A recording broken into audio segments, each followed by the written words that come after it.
একটু চোখটা বন্ধ করে ভাববেন, চোখটা বন্ধ করে ভাববেন আপনি দুনিয়াতে নেই।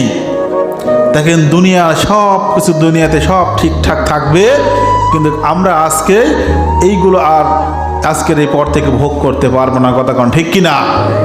তাহলে কার জন্য এত দৌড়াদৌড়ি করছি আমরা? কিসের আশায় দৌড়াদৌড়ি করছি? নিজের জন্য কতটুকু করছি?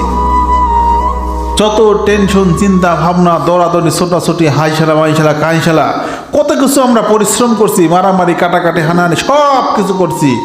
দেখেন আমার নিজের জন্য কিছুই নাই। কথা কন ঠিক কিনা? সব আমাদের সন্তানদের জন্য আমরা এইগুলো রেখে যাচ্ছি। তাহলে আমরা নিজের জন্য কতটুকু অর্জন করছি? আমরা সবাই কিন্তু বুঝি যে এই দুনিয়ায় আমরা কেউ সারা জীবন থাকবো না। কথা কন ঠিক কিনা? সবাই জানি।